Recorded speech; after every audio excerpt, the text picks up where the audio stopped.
5장 6절부터 21절까지에 있는 말씀입니다. 사도행전 15장 6절부터 21절까지의 말씀입니다. 이 말씀을 교독하시도록 합니다.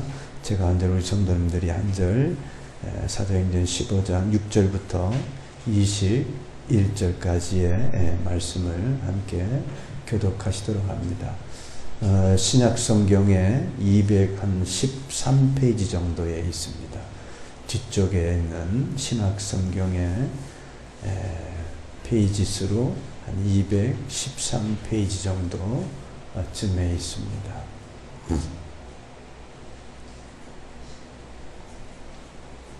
네. 사도행전 15장 6절부터 21절까지의 말씀을 제가 먼저 한 절, 우리 성도님들이 한 절 교독하시도록 합니다. 사도와 장로들이 이 일을 의논하러 모여 7절 시작.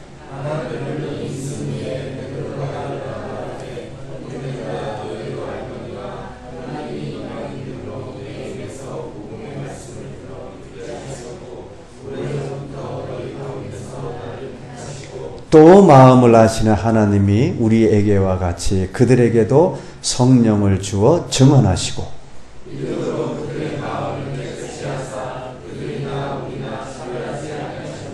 그런데 지금 너희가 어찌하여 하나님을 시험하여 우리 조상과 우리도 능히 매지 못하던 멍에를 제자들의 목에 두려느냐.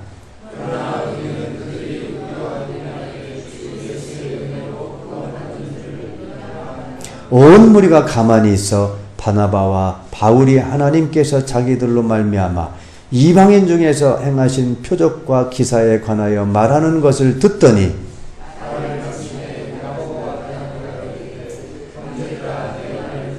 하나님이 처음으로 이방인 중에서 자기 이름을 위할 백성을 취하시려고 그들을 돌보신 것을 시므온이 말하였으니 이후에 내가 돌아와서 다윗의 무너진 장막을 다시 지으며 또 그 허물어진 것을 다시 지어 일으키리니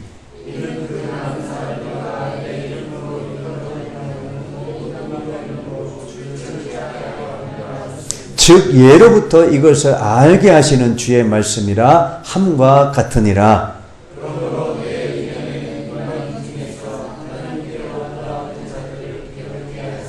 다만 우상의 더러운 것과 음행과 목매어 죽인 것과 피를 멀리하라고 편지하는 것이 옳으니 이는 예로부터 각 성에서 모세를 전하는 자가 있어 안식일마다 회당에서 그 글을 읽음이라 하더라. 아멘.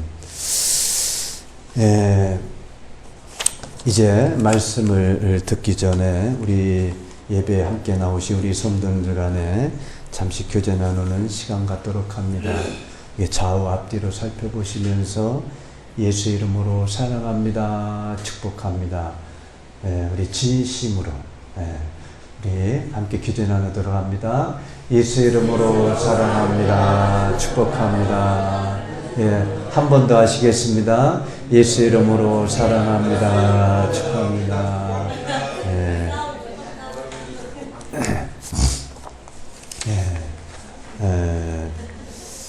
오늘 우리 이 본문 말씀의 제목을 제가 믿음은 좀 깁니다만은 믿음은 무한한 변화를 가져온다. 믿음은 무한한 변화를 가져온다. 라고 하는 제목으로 말씀을 전해드릴 때 큰 은혜가 임하시길 주님의 이름으로 축원드립니다. 우리가 앞서서 사도행전에 이제 쭉 봐오고 있는데 앞서서 우리가 본 말씀은 그런 말씀이었죠. 이 바울이 바나바가 곳곳에 다니면서 복음을 전하면서 어떻게 전했냐면 이방인들에게 복음을 전하면서 오직 예수 그리스도를 믿음으로 구원을 받는다라고 하는 이 복음의 진리를 가는 곳곳마다 전한 것입니다. 그러고서 이제 돌아왔더니 이제 안디옥 교회에서 편안한 가운데 있는데 저 밑에 예루살렘 교회에 있는 사람들이 올라와 가지고 뭐라고 말하냐면 이제 할례를 받아야 한다. 또 율법을 지키는 것이 그 우선이다. 이렇게 얘기를 하는 거예요. 심지어는 할례를 받지 않으면 너희들 구원받지 못한다. 이렇게 주장하니까 심각한 큰 위기에 직면하게 된 거죠.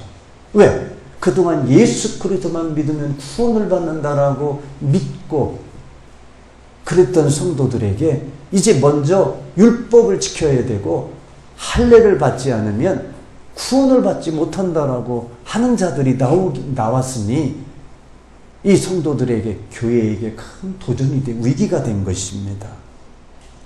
그래서 이런 문제를 그럼 어떻게 할 것이냐? 이방인 신자들에 대해서 이 할례 문제를 조속하게 해결하지 않으면 교회에 큰 위기에 빠지겠다 해가지고 이거를 어떻게 하게 되냐면 예루살렘 공의회에다가 이제 회부를 해서 열리게 합니다. 이 문제를 어떻게 마무리해야 될 것이냐. 그래서 교회의 중심이었던 당시에 예루살렘의 공의회를 이렇게 소집을 한 거예요. 그래서 이 소집된 곳에 오늘 본문에 보시게 되면 이제 6절에 보면 사도와 장로들이 이 일을 의논하러 모였어요. 그러니까 사도와 장로들이 다 모였다는 거예요. 이 문제를 어떻게 할 것인지를 의논하기 위해서. 그때 이제 이 당시에 예루살렘 최고 지도자였던 베드로가 이제 이것이 무슨 일이냐, 어떻게 하는 것이 바람직하냐라고 변론을 하고 있고, 이어서 이제 앞서서 제1차 선교 여행을 쭉 다녀왔던 바울과 바나바가 이제 선교 보고를 하면서 자기네들이 돌아다니면서 복음을 전하면서 이방인들이 예수를 믿었던, 심지어는 우리가 구브로 섬에 바보라는 섬에 누구에게 복음을 전했을 때 믿었나요? 서기오 바울. 이 서기오 바울이라는 로마 총독에까지 복음을 전해서 그가 믿도록 한 이런 일들을 이제 이 공회에서 쭉 설명을 하는 거예요. 그러고 나서 끝으로 이제 당시에 초대교회에 가장 영향력이 있었고 또 예수님의 동생으로서 존경을 받았던 야고보가 마지막으로 이제 변론을 하는 거죠. 끝을 잘 맺게 되는 거죠.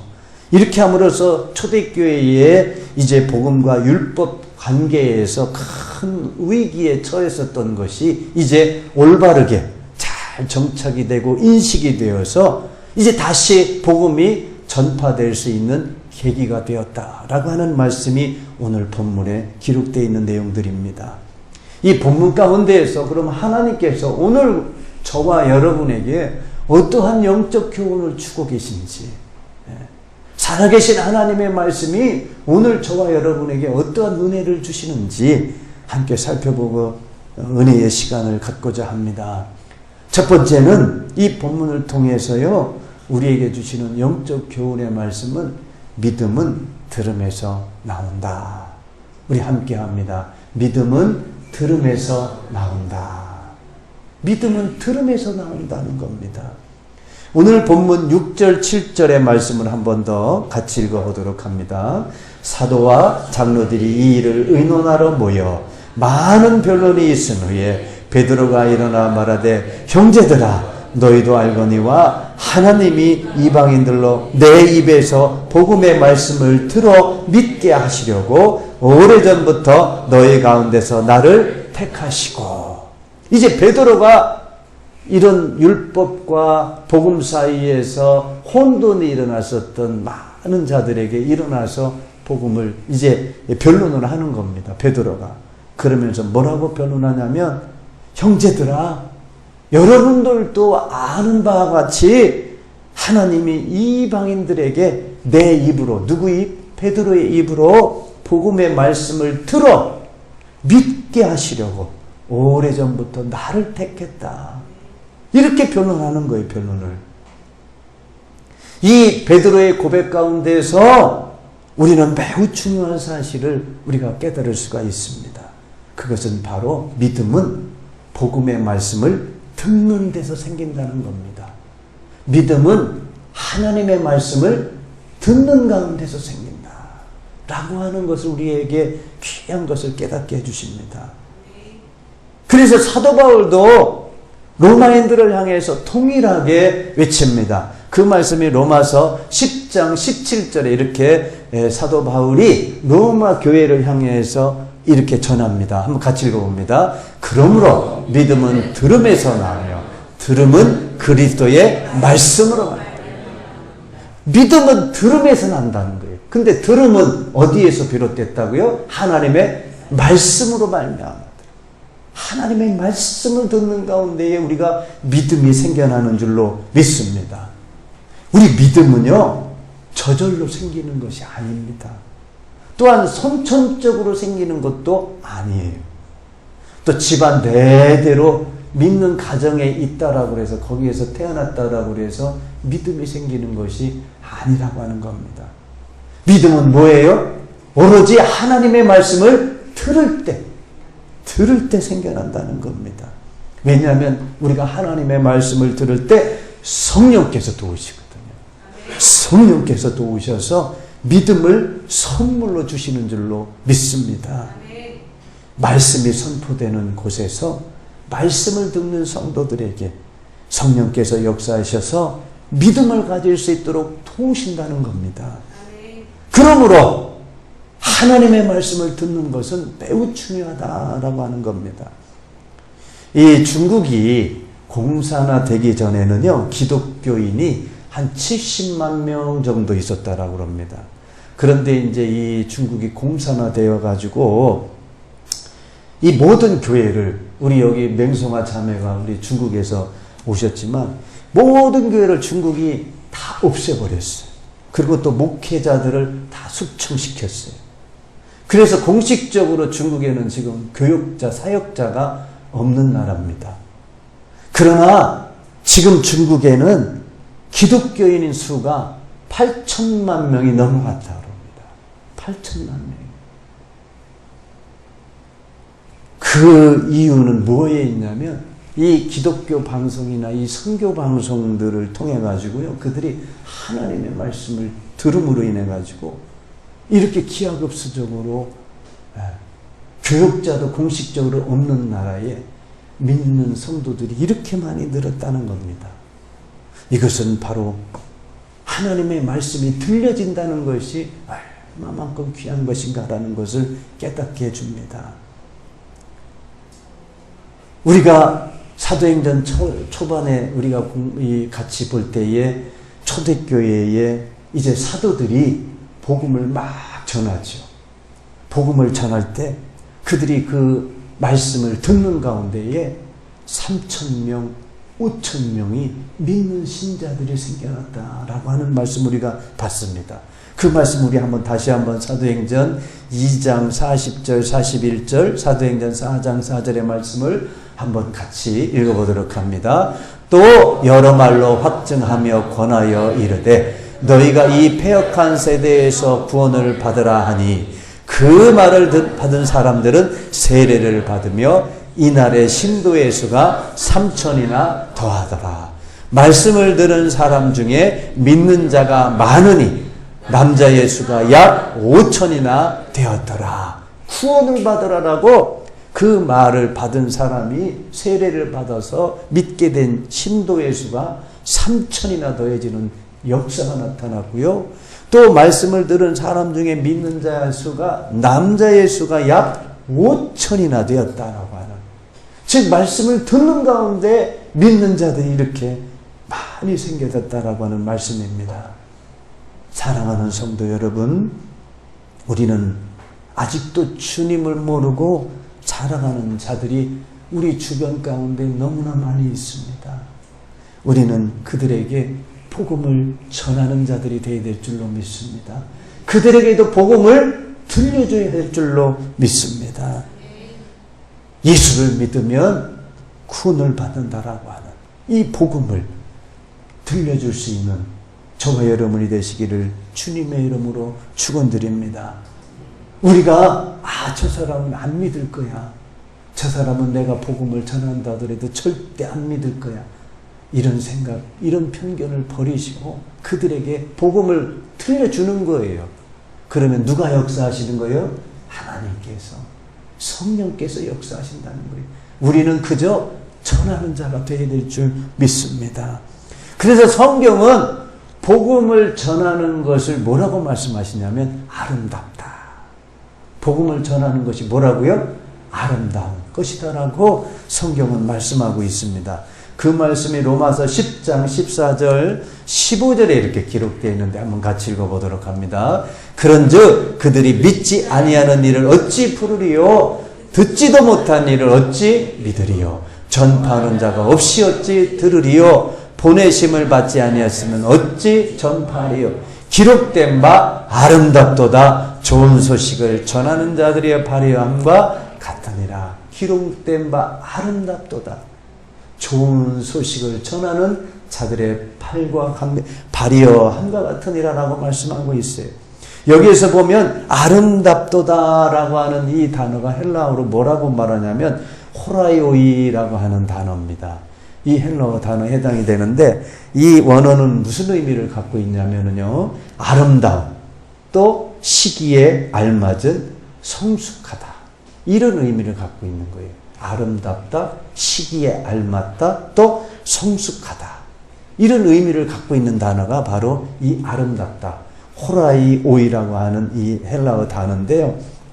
이 단어는 어디에서 인용이 된 단어냐면 구약성경의 이사야서에서 인용이 된 단어입니다. 이사야서 52장 7절에 보면 이렇게 기록되어 있는데 같이 읽어보도록 합니다. 좋은 소식을 전하며 평화를 공포하며 복된 좋은 소식을 가져오며 구원을 공포하며 시온을 향하여 이르기를 내 하나님이 통치하신다 하는 자의 산을 넘는 발이 어찌 그리 아름다운가. 여기서 인용된 말씀이 이 좋은 소식이라고 하는 거예요. 네.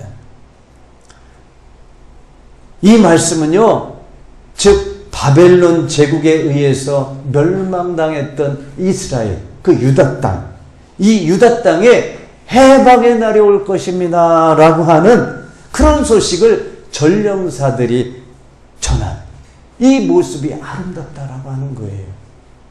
그들이 전한 이 좋은 소식은 어떤 의미냐면 멸망당했던 그 나라에 평화가 올 것입니다. 또 여러분들이 포로 상태에 있던 그런 상태에서 구원이 올 겁니다. 구원받을 겁니다. 또 저항할 수 없는 외세의 압제를 받고 있었던 여러분에게, 여러분 민족에게 이제 하나님께서 친히 통치하시게 될 겁니다 라고 하는 것을 전하는 것이 좋은 소식이라고 하는 겁니다.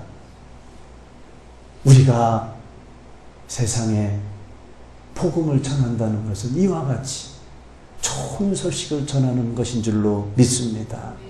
이 세상에 사는 분들이 힘들고 지치고 또 두려움 가운데 삽니다. 그들에게 복음을 전함으로써 희망을 주는 거예요. 여러분, 예수 그리스도를 믿으면 두려움 가운데에 살던 삶이 희망을 갖게 됩니다. 또 소망 없이 살아가던 자들에게 희망을 주는 것이 복음을 전하는 것인 줄로 믿습니다. 이 세상 사람들이 소망 없이 살아갑니다. 그런 자들에게 우리는 복음을 전하는 거예요. 그 복음이 좋은 소식이라고 하는 거예요. 희망을 주는 소식이라고 하는 것입니다. 깨달으시길 주님의 이름으로 축원합니다. 그래서 복음을 전하는 일은요, 영광스럽고 대단히 가치 있는 사실이라고 하는 겁니다. 네. 즉 죄에서 해방되는 것이고 또 그들이 예수 그리스도를 믿음으로 자유함에 거하게 되는 것이고 또 구원을 받는 것이기 때문에 그렇습니다. 우리는 복음을 전할 때 우리 말의 능력이 있어서 전하는 것이 아닙니다. 우리가 복음을 전할 때는요, 하나님의 의가 나타나서 믿을 수 있도록 성령께서 도우신다라고 하는 성경 말씀이 있어요. 그 말씀이 로마서 1장 17절에 이렇게 기록되어 있습니다. 같이 읽어보도록 합니다. 복음에는 하나님의 의가 나타나서 믿음으로 믿음에 이르게 하나니 기록된 바 오직 의는 믿음으로 말미암아 살리라 함과 같으니라.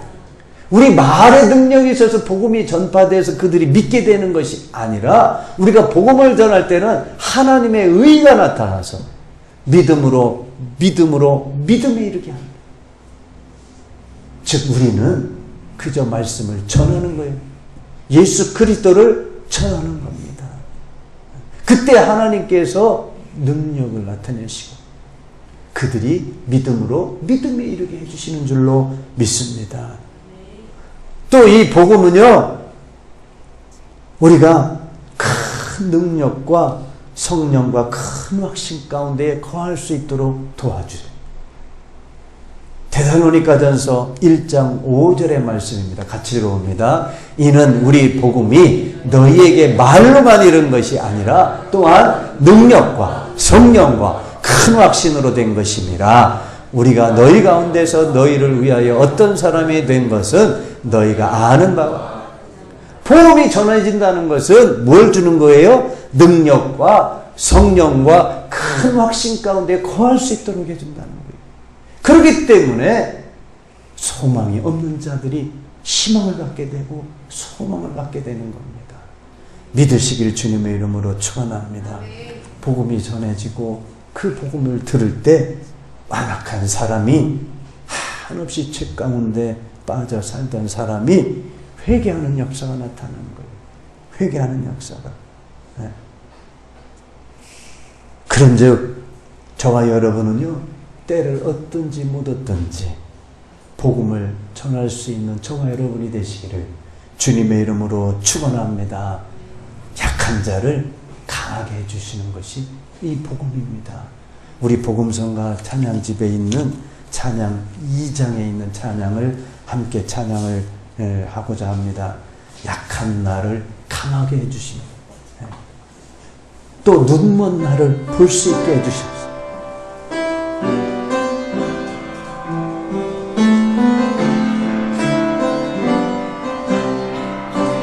약한 나로가 가난한 날 부하게 가난한 날 부하게 눈먼 날 볼 수 있게 먼 날 볼 수 주 내게 행하셨네.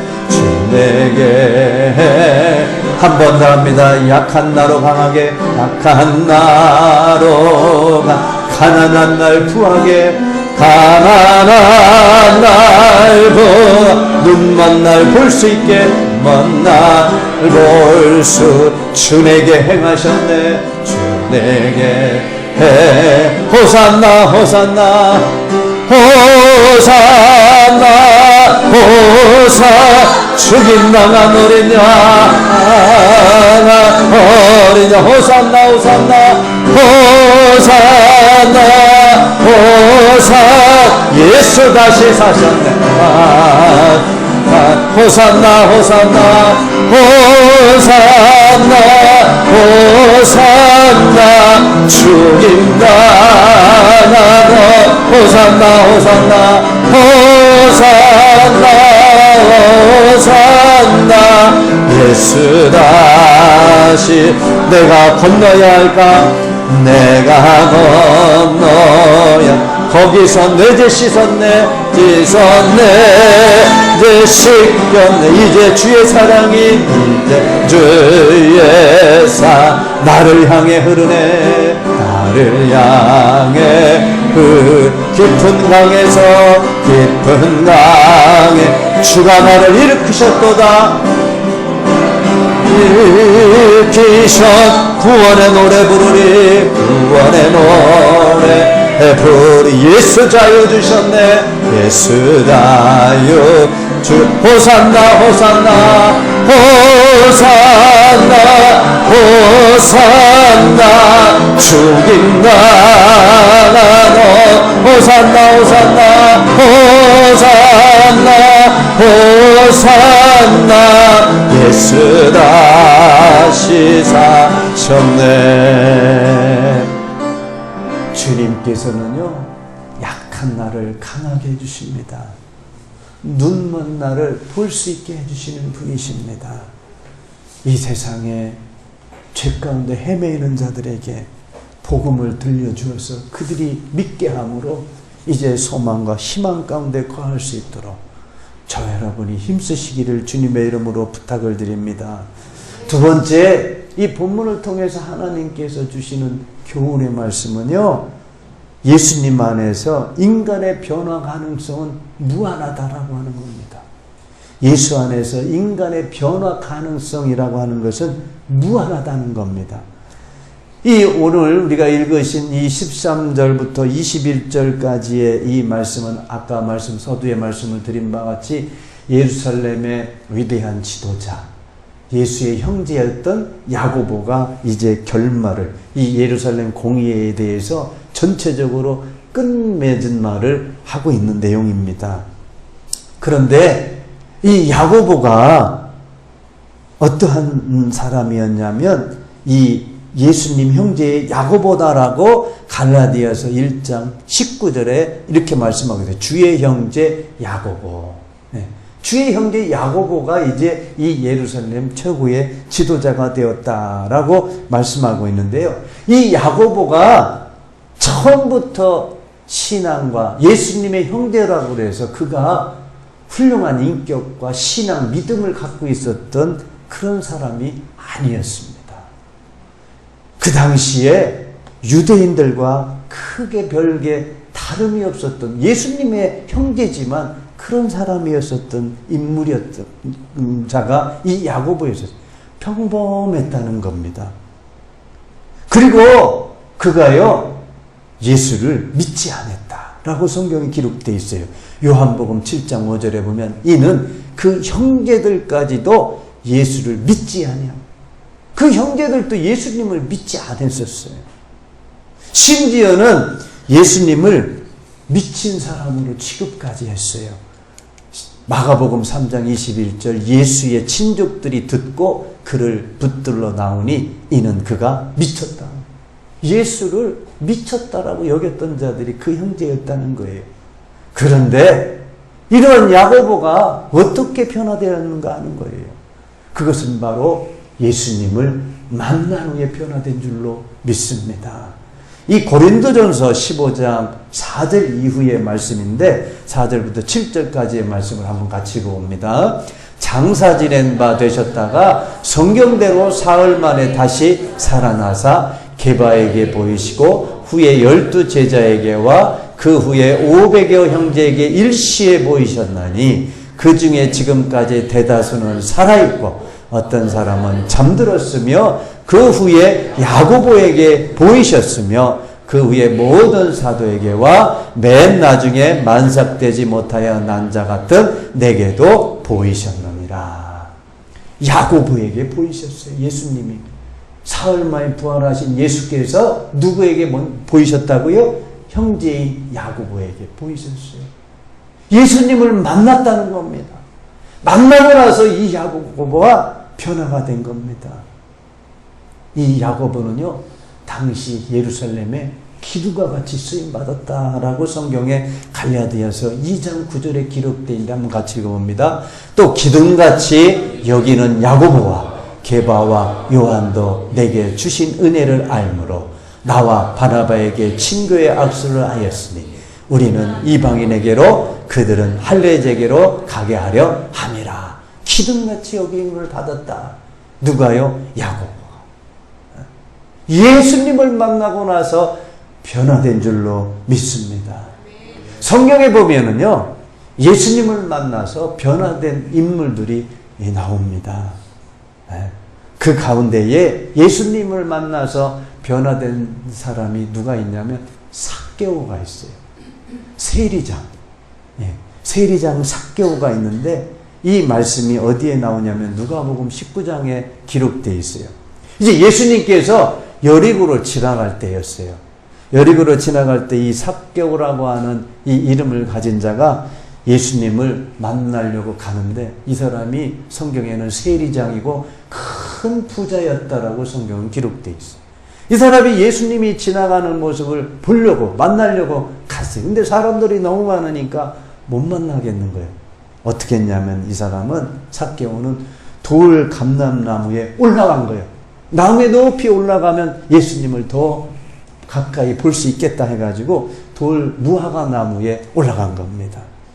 그때에 예수님께서 그곳을 지나가게 돼요. 그러자 예수님께서 쳐다봅니다.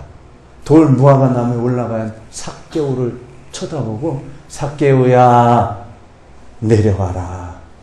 내가 내 집에 머물겠다. 삭개오야 내려와라. 내 집에 머물겠다. 이렇게 말씀하십니다. 그러니까 이 삭개오가 얼마나 즐거웠겠어요. 예수님을 만나려고 많은 사람들로 막 북적여갖고 만날 수가 없었는데 돌무화과나무에 올라가 있는 자기를 발견하시고 예수님이 삭개오야 내려와라. 내가 내 집에 머물겠다. 그러니 이 삭개오는 즐거워해가지고 영접합니다. 이게 바로 영접하는 거예요. 우리가 예수님을 처음 믿게 될 때 제가 기도를 하는 기도가 있어요. 그것이 영접 기도라는 것이 있어요. 이 영접 기도는 이제 예수님을 내 주인으로 여기겠다라고 하는 것이 이 영접 기도입니다. 그런데 이 삭개오의 집에 머물겠다라고 해서 이제 예수님이 그 삭개오의 집에 머물려고 들어가셨더니 사람들이 수군거리는 거예요. 뭐라고 하냐면 예수가 죄인의 집에 들어갔다. 죄인. 성경에는 죄인의 집에 들어갔다라고 기록되어 있어요.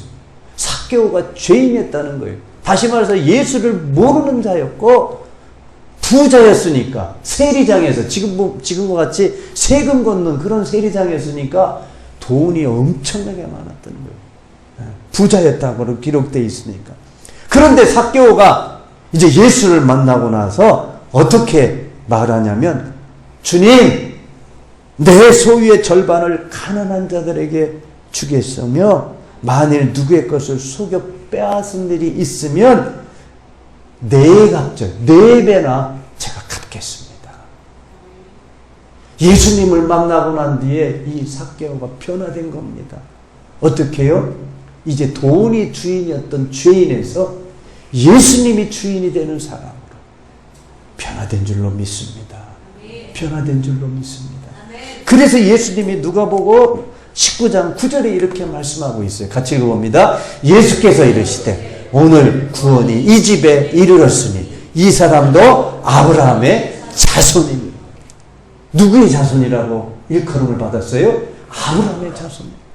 그동안에는 돈이 주인이었던 삭개오가 예수님을 만나고 난 뒤에 예수님이 주인으로 이제 돈 따위는 나에게 상관이 없겠다. 그래서 자기 소유를 가난한 자들에게 주겠고 또 누구 것을 속여 빼앗은 일이 있으면 네 배에 내가 갚겠습니다. 이렇게 말한 자가 된 거예요. 그러니까 주님이 주인이 된 자로 고백이 된 거예요. 그러니까 예수님이 뭐라고 그러겠어요? 이 사람도 아브라함의 자손이다. 아브라함이 누구였었어요? 믿음의 조상. 믿음의 조상으로 예수님께서 불러주셨다는 겁니다. 우리가 또 예수님을 만난 유명한 사람이 있죠. 과거에 우리가 보면 사도행전 9장에 보면 사도 바울이 사울이었을 때 예수님을 다메섹에서 만난 사건이 있었죠. 그 사울이 변화되기 전에 사울이 어땠나요? 그가 예수 믿는 자들을 만나기만 하면 죽이려고 위협과 살기가 등등했다고 성경은 기록되어 있거든요. 그래가지고 다메섹까지 쫓아올라가지고 예수 믿는 자들을 남녀를 막론해가지고 결박해갖고 예루살렘으로 끌고 오려고 다메섹으로 막 가는 거예요. 다메섹으로 가는 도중에 예수님을 만나는 거예요. 그러면서 거기에 하늘로부터 빛이 그에게 임하면서 사울아 사울아 내가 어찌해 나를 박해하느냐 하고는 이 사울이 깜짝 놀라가지고 땅에 엎드러지면서 뭐라고 하냐면 주여 누구시옵니까? 주여 누구시옵니까? 그 예수님께서 나는 내가 박해하는 예수라. 이 사울이 예수님을 만남으로 인해 가지고 사도 바울이 된 겁니다. 또 이가 예수님께서 뭐라고 말씀하시냐면 사도행전 9장 15절에 이렇게 기록되어 있는데 같이 읽어봅니다. 주께서 이르시되 가라. 이 사람은 내 이름을 이방인과 임금들과 이스라엘 자손들에게 전하기 위하여 택한 나의 그릇이라. 사울이라고 하는 예수를 믿는 자들을 박해하려고 잡아 죽이려고 했던 자가 예수님을 만나고 난 뒤에 변화되어서 예수님께서 뭐라고 일컬어 주시냐면 이 사람은 내 이름을 위하여. 누구에게? 이방인과. 우리 성경에 봤잖아요. 제1차 선교회 이제 3차 여행까지를 보겠지만 1차 선교여행 돌아다니면서 이방인들에게 복음을 전해서 많은 자들을 믿게 했잖아요. 그리고 또 임금들과 임금 중에 또 누가 있었나요? 로마 총독이었던 서기오 바울에게 복음을 전해서 그가 믿게 했잖아요. 그리고 이스라엘 자손들, 예수님을 모르는 유대인들, 히브리인들에게 복음을 전한 실제로 그렇게 한 자가 이제 성경 말씀대로 예수님 말씀대로 그의 나의 그릇이 된 줄로 믿습니다. 어떻게 해요? 예수님을 만나서 변화돼서 예수님께서 이렇게 말씀해 주신 줄로 믿습니다. 이와 같이 평범했던 사람이 예수님을 만나서 변화가 되면은요, 그의 변화되는 것이 무한대로 변화되는 겁니다. 하나님의 일을 할 수 있는 사명자로 변화되는 줄로 믿습니다. 오늘 이 본문을 통해서 우리에게 주시는 교훈이, 영적 교훈이 그겁니다. 우리도 예수님을 만나면 변화될 수가 있다라고 하는 겁니다. 그래서 고린도후서 5장 17절에 이렇게 기록되어 있는데 같이 읽어봅니다. 그런즉 누구든지 그리스도 안에 있으면 새로운 피조물이라. 누구든지 예수 그리스도 안에 있으면 새로운 피조물이라고 합니다. 예수를 믿으면 우리는 변화된 자들이라 라고 하는 말씀입니다. 예수님께서 우리를 거듭나게 하시고 변화되게 하시는 이유가 뭐냐면 우리에게 산 소망이 있게 하시는 거고. 베드로전서 1장 3절 말씀입니다. 같이 읽어봅니다. 우리 주 예수 그리스도의 아버지 하나님을 찬송하리로다. 그의 많으신 긍휼대로 예수 그리스도를 죽은 자 가운데서 부활하게 하심으로 말미암아 우리를 거듭나게 하사 산 소망이, 우리를 변화시키시는 것이 어떻게 해요? 산 소망이 있게 하시려고 우리를 거듭나게 하시고 변화되게 하시는 줄로 믿습니다. 그러므로 우리는요, 이제 주님을 믿고 회개하고 죄사함을 받아가지고 이제 새롭게 되는 날 영광의 자리에 나아가야 될 줄로 믿습니다. 사도행전 3장 9절, 19절 말씀을 같이 읽어보도록 합니다. 그러므로 너희가 회개하고 돌이켜 너희의 죄 없이 함을 받으라. 이같이 하면 새롭게 되는 날이 주 앞으로부터 이를 것. 우리는 우리의 죄를 회개하고 죄 없이 함을 받아야 될 줄로 믿습니다. 변화를 받아야 된다는 겁니다. 이제 말씀을 정리하고자 합니다. 믿음은요, 하나님의 말씀을 듣는 데서 나옵니다. 말씀을 듣는 복된 자리를 사모하시고 늘 참여하실 수 있게 되기를 주님의 이름으로 축원합니다. 또 우리가 복음을 전하는 일, 아직도 예수를 모르는 자들에게 복음을 전하는 일에 최선을 다해야 될 줄로 믿습니다. 예수를 믿어 구원에 이르고 믿음으로 변화를 받아 하나님께 귀하게 쓰임받는 성도들이 되시기를 주님의 이름으로 축원합니다. 축원합니다. 우리 저를 따라 기도하겠습니다. 함께 기도하겠습니다. 살아계셔서 저와 함께 하신 하나님 아버지, 오늘도 예배를 받아주심에 감사드립니다. 항상 말씀을 듣는 복된 자리에 머무는 성도가 되도록 저를 인도하여 주옵소서. 믿음을 선물로 주시어 감사합니다. 주님이 다시 오시는 날 영광의 나라에 들어갈 수 있는 성도가 되게 하옵소서. 할 수만 있으면 복음을 전할 수 있도록 저에게 말씀의 능력을 부어주시옵소서. 저는 아무것도 할 수 없는 죄인입니다. 오늘도 저의 죄를 용서해 주시고 부족한 저를 사용하시되